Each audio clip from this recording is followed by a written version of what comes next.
My name is Harrison Wheeler, and this is Technically Speaking. What's up, Technically Speaking family?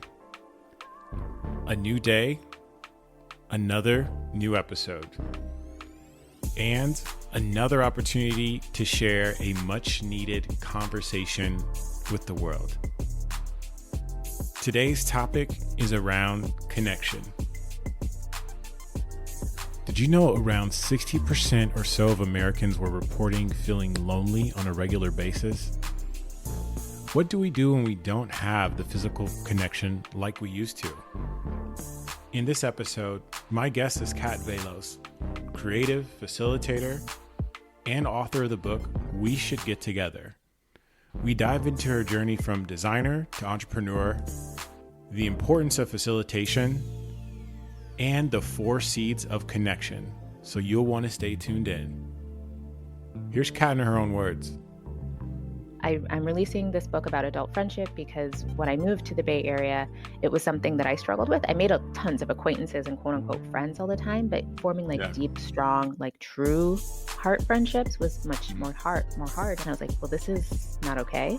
Yeah. And so anyways, I invested a lot of time and energy into researching and writing on this topic. And so when I released that book called We Should Get Together, The Secret to Cultivating Better Adult Friendships, or better friendships, is that I wanted to help people have better friendships in life. I just had then this conversation with the world where the world was saying, yes, we need this. Will you come do more of this kind of work with us here in the world? Well, that's enough for the introduction. Let's get into the show.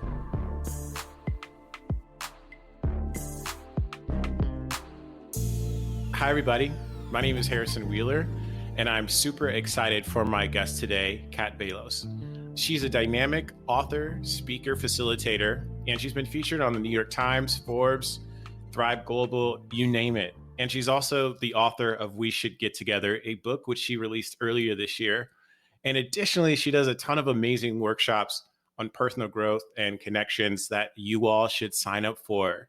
Welcome to the show. Hey, Harrison. Thanks so much for having me on the show. My introduction was a little bit long. In your own words, how would you introduce yourself? That's the hardest question ever, because I have so many things that I like to do and that are the expression of the things I care about in the world. So like you said, some of that's facilitation, some of it's writing, some of it's convening communities. Really, it's just all of that. I really think that as a designer, a creative person, and community member, there's just no one medium that I work in. And I sort of think of myself as a multi-hyphenate, multi-dimensional kind of creator. I love that. And I've gotten to know you, or at least we've interacted with each other when I first moved out to the Bay Area as a part of Bay Area Black Designers, in which I learned about you from Maurice, who also has his own podcast that's been running for a long time, called Revision Path. What led you to kind of start on this journey of connecting folks? It's just something that I think I was drawn to around the time I got out of college, because I lived in a smaller town where a lot of people knew each other. And so it was very easy to pull people together to do things as a group. And ever since then, it's just been something I've drawn to, is whenever there's something missing in life or something that feels like it should be a part of what's available for folks, I'm just we can just make that, and I really value that at that time in my life, right after college, the people I was friends with were people who were very much oh, if we want something, we can just make it. We can just do it ourselves. And so that's really informed the way that I've approached a lot of things in life, and just felt whether it's a group or a learning experience or something creative, if there's at least 2 of you, that's enough to do it together. So that's just kind of a spirit that I have held on to for many years. You started out in user experience design. So kind of what was the journey going into that pathway, and sort of did the connection around people, was that something that came out of that? Or is that a motivator in terms of just giving you more clarity in terms of building products for people? Well, I actually started out in graphic design. That's what I got my major in college in. And I worked as a graphic designer and art director for Alternative News Weekly. And so spending, the first part of my career doing graphic design in that way, like connected to journalism and Mm, educating the public and things like that. And then I wanted to feel like I was making a bigger impact in people's lives. So I actually left that job to do a couple years of AmeriCorps and spent some years in nonprofit where I was designing programs for people to experience when they would come in. So it's still design, but it's like for a real life experience, not through yeah. a device or a piece of media. And so when I left that experience and was like, okay, I want to go back to doing like more like design, um, or like, classical design, user experience design was a career path that was not available when I Mhm. was in college because it was still quite new. And so it really combined the combination of the experience I had as a graphic designer and also the experience I had as a facilitator and like designer of facilitated spaces where you're Mm, designing for people and for them to go through a flow in some kind of logical way and to have a certain desired result. And so that's in many ways like a way of thinking about user experience design. And so it was just like a perfect marriage of the things that I had done already in life and that I cared about. Um, and of course, product design, which you also mentioned, does include then like visual design, UI design. Frankly, that is less interesting to me than the experience design, and I've worked away from that. I've done that as well, and I prefer more to focus on experience rather than like the specific visuals. yeah, I want to dive into the facilitation piece a little bit more, especially around the design aspect. Because a lot of conversations that I've had with folks, and even with you know the teams or designers that I've managed over the years, um, I've really started to hone in on the importance of facilitation. So why is that such an integral part in the process? And for you, was it the experience around like actually working with people? Is that something that motivated and got you that understanding right away? Because I think for a lot of designers, this is a skill that they don't really see until a little bit later in their career. For me, the part like being of service to people, feeling connected to people and helping them get their needs met is the part that's gratifying to me. I know, for some kinds of designers or artists, and it's not like there's one right way, but for some folks, it's enough to create something beautiful, like just visually stunning, and that's like Mm, all the gratification they need is like, wow, I created this thing. It's so, it's wonderful, it's beautiful. And to me, if it if it's not a conversation, if it's not some kind of two-way energy exchange between me and the other person who's going to experience it, it's less gratifying. mm, So, and so that's part of the reason why I think my career kind of pulled me towards like more and more in the user experience side as opposed to the visual side. And then as far as facilitation, which you mentioned as well, that is all about, working with human beings and helping them go from where they are now to some kind of desired outcome or some desired end experience. And so, through that conversation that you're in during a facilitated experience, or in the case of user experience design, the user research and the things that you do to incorporate that conversation, the people that you're going to be in service to, that is a part of the facilitated experience right, design dance. right, right. So now that you've kind of taken us through that, you mentioned you've kind of moved away from the product design experience. So in the past, you were working at Pandora when we first met, and then eventually Slack, and now you're doing your own thing. Tell us a little bit more about the motivation of kind of branching off from like the corporate world into doing things yourself, and what does that all entail? Yeah, so I did not necessarily expect that I was going to start my own business and go into entrepreneurship and working for myself, but it really Yeah. came out of the world, like what the world needed and what I had to offer, like aligning at the right Hmm. time. So earlier this year in January, I released a book that I'd been working on for the last 4 or 5 years off and on. And when you create something like a book, one of the great quotes I read as I was working on it is that your book has two lives. It has the life it has while it's with you, while you're just creating it, working on it. And then it has a life in the world where you release it and you don't know what's going to happen, how people will respond to it Mm, or what might occur.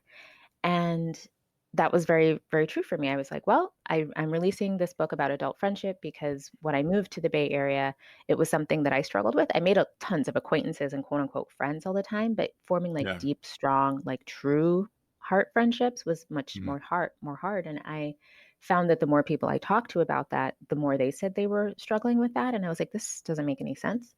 And I mm, dug into the research and found out that the United States was actually in a loneliness epidemic. And half the population felt lonely on a regular basis. And I was like, well, this is not okay. And yeah. so, anyways, I invested a lot of time and energy into researching and writing on this topic. And so, when I released that book called We Should Get Together: The Secret to Cultivating Better Adult Friendships, or Better Friendships, is that I wanted to help people have better friendships in life. I want to reduce this loneliness epidemic. And I could see that people needed it Yeah. because of how prevalent it was in the research. And when it was released, I just had then this conversation with the world where the world was saying, yes, we need this. Will you come do more of this Mm, kind of work with us here in the world? And that took the form of a lot of different things, whether it was requests to do workshops or speaking or even coaching or facilitating on this topic, and even consulting with products in the digital space, like apps or right. websites that exist to serve this same problem or the solution, which is about social wellness, emotional well-being, connection, community, like healing these gaps in our society. And so, I could have stayed working at Slack where I had been for almost 3 years and it was Mm, great, but I would rather be of service to the world in this way that aligns all the things that I care about, including yeah. this book that I poured my heart into. So it was the world saying, like, come be with us in this way, come do this work, and it will use all of the gifts that you have instead of just some of them. And so I said yes. So you said it took you about 5 years to write the book. Like, Yeah, well, I at what? didn't know for the first couple years that I was gonna Yeah. write a book. I was just, like, Right. researching and writing these essays and doing some, kind of qualitative research and social experiments and things, kind of like testing these hypotheses about how we could make friendship better. Yeah. And then it was the last 2 years when I was like, "Oh, yeah, I'm writing a book now." And then it was a little more clear. Yeah. At what point was it just like, all right, I need to get this out? As far as, like, deciding when to Yeah. release it? You went through a range of emotion and just discovery. There's also probably a few aha moments where it's just not something that's in your head. It's talking to friends, it's doing the research. So at what point were you like, all right, I need to complete this? In 2018, I was like, "Yes, I'm writing a book, and let me figure out that process." Hmm. And but by 2019, I knew. I was like, "I need to have this out Mm, as soon as possible." And that urgency was based on the fact that this is something that so many millions of people have struggled with, and the need for resources and tools to solve this problem was so prevalent. So I'll mm, give you an example. One of the things that I was tracking as I was working on the book was all of these different studies that have gone into how Americans rate their feelings of loneliness and how often this topic even shows up in something as simple as like hashtags, mm. and from one month to another, I would see the total number of posts tagged lonely on Instagram going from 5 million to 7 million in a month or 2, and I'm like, "What is going on?" Kind of like if you're looking at a thermometer and it just keeps getting hotter and hotter and hotter and hotter, you're like, "Whoa, like, Yeah. this is actually so serious. People need this Yeah. thing now." And so my sense of urgency was based on, like, I need to give this and put it in people's hands as quickly as I can because the Yeah. need is great and it only is continuing to get worse. And the stats change so quickly, like, Yeah.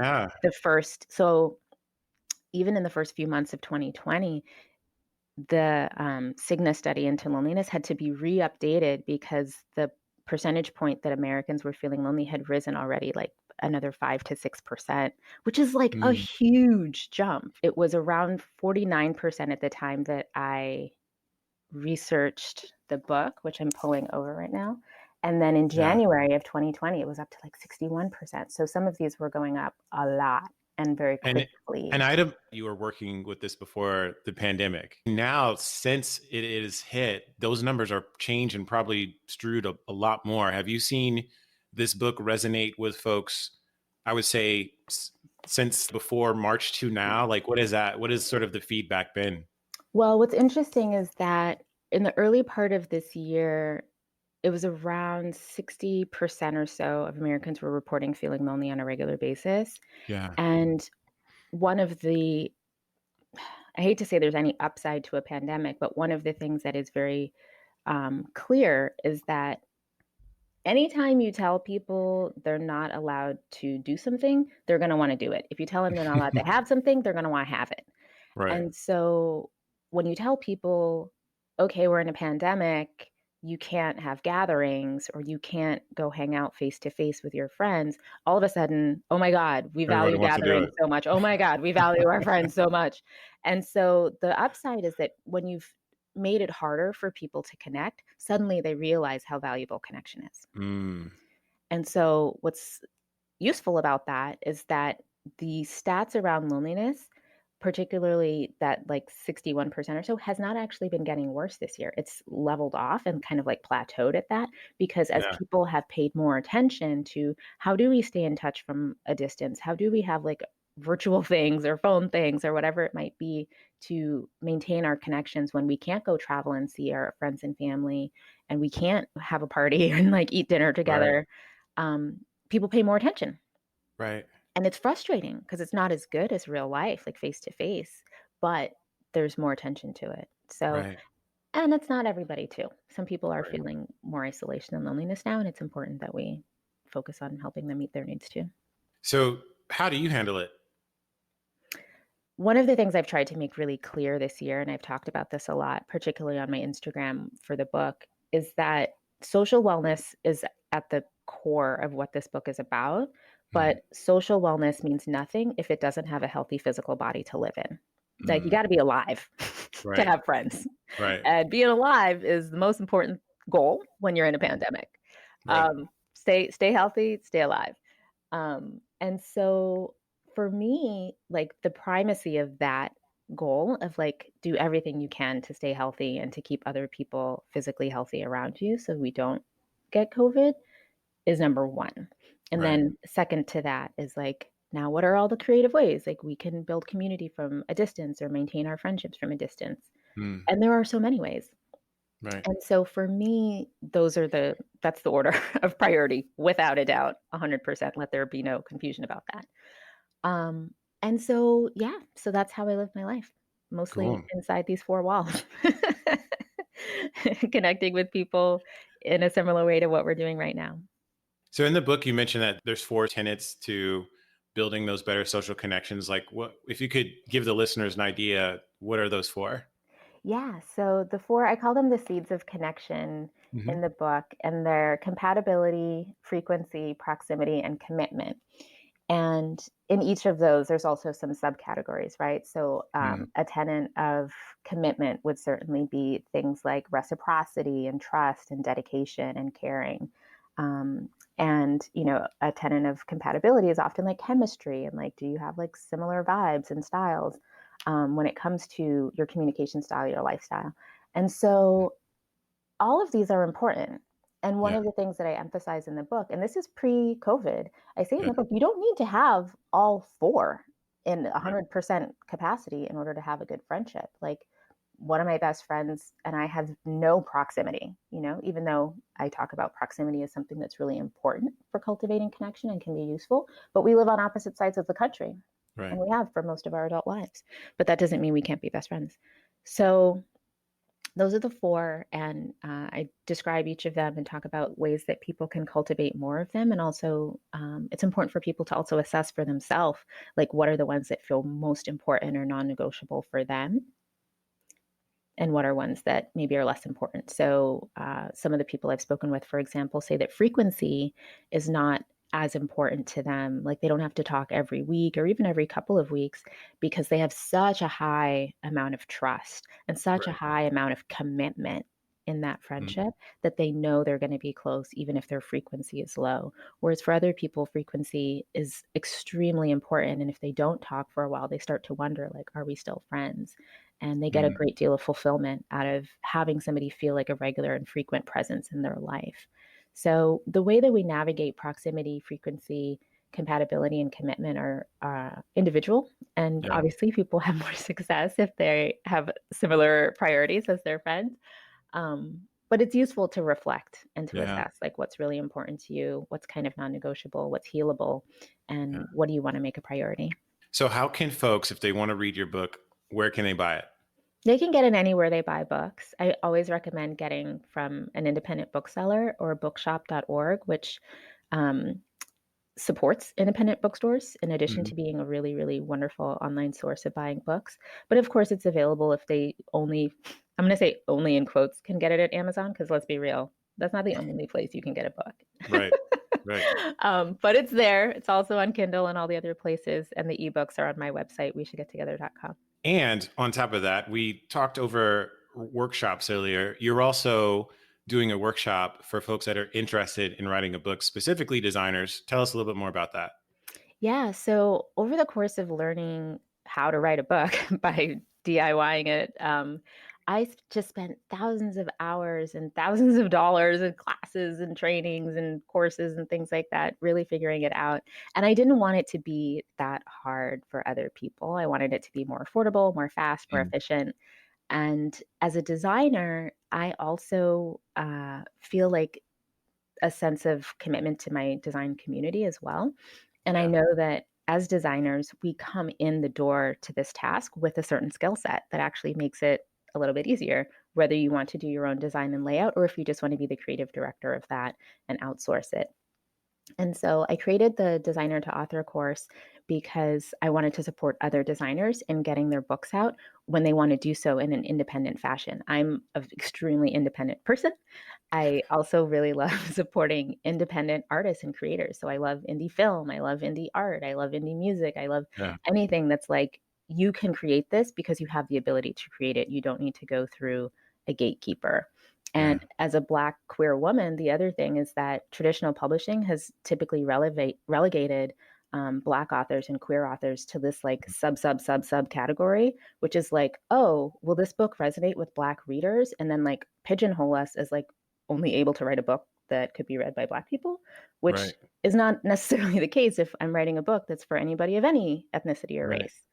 And I didn't want to deal with those politics, honestly. Right. And so, as someone whose career started out working for an independent news journalism magazine, I was like, why would I ask for permission to write my own Right. book?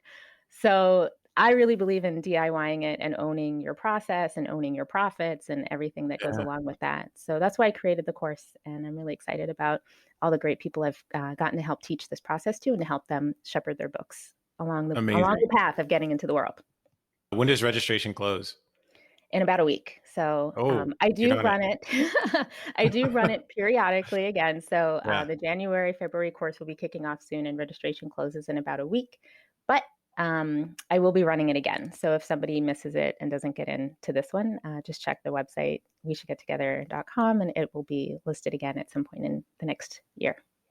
Well, I'm going to put my name down, if not this next week, the next one. So I'm super, super excited for this. It has been an extremely inspiring year to just watch you from afar between the book release, obviously your workshops. What's next for you? What's Kat in 2021? First of all, thank you for your kind words. Second of all, probably honestly more of the same. Yeah. I'm doing literally everything I want to be doing. Yeah. Yeah. um, Maybe I'll take a few more breaks next year, but this is the stuff I want to be doing. I love running the communities that I'm running, whether it's Bay Area Black Designers or Connection Club, which is another thing I started this year for folks in pandemic, in Mhm. isolation. Um, or whether it's doing the designer to author course, which I just love, love, love, or doing the coaching and consulting facilitation work with folks who are also dedicated to social wellness. This is all the stuff I love. So Yeah. more of the same, more fun, and hopefully more time outside without a Yeah. pandemic if we're lucky. I know. I know. All right. We're going to wrap up with a few quick fire questions. So I'll start with this. In your design world experience, what is one thing that doesn't get talked about enough? Designer loneliness, Mm. actually. Yeah, I did a bit of some interviews and research on designers this year, their experience of connection. And that was something that a lot of people don't talk about. Mm. And I just want to say they're not alone when they feel alone. They're really not. This should be in another follow-up That book. should be a different. Yes. There's a lot there, but we're not going to have enough time to get We're through doing it. quick fire questions. Yes. Go Yeah. ahead. What's your favorite holiday tradition? Ha. um, that's a really interesting one because I'm not really into the holidays. Yeah. But oh, I have one. It's actually one I've been doing for a long time. It's just like a solo tradition, though. At the end Yeah. of every year, right before New Year's, I take a couple of days and do like a whole year reflection Mhm. where I like journal about everything that happened that year and what I learned and what I want the next year to be. And that really, really deep reflection process is a tradition for me at the end of every year. Necessary. So necessary. This is my last one. What does self-care look like for Kat? Self-care for Kat. Ooh, well, when it's warm, I love to be in my garden, just working with my Mm. plants. And even in the winter, when I really, really need self-care, I'll just bundle up and go out there and like be in the garden, usually pulling weeds, but replanting things, prepping, Yeah. being out there with the plants and the bees and the butterflies, like, and the bugs, like that. That's my self-care. Is there anything that you want to leave with the listeners before we sign off? Mm, I would say if there's something you've been wanting to do, this is the time to do it. All right. Well, how can folks get in touch with you? Well, folks can, if they want to find out about any of my upcoming events, they can go to weshouldgettogether.com. They can also get on my email newsletter there, where I send out advice and strategies for connection, as well as heads up on early events, shout outs, and things like that. If they want to just like stay in touch with my content, or they really want to follow things like this, I'm on Instagram at Kat Vellos _author, and on Twitter at Kat Vellos. And those are typically where to find me on the socials and how to reach out if you want to hang out with me. Well, thank you for joining me today, and this is a great episode. Super inspiring, and wishing you the best of luck. Stay safe and healthy. Thank you. You too, Harrison. Stay safe, stay healthy, take good care of yourself.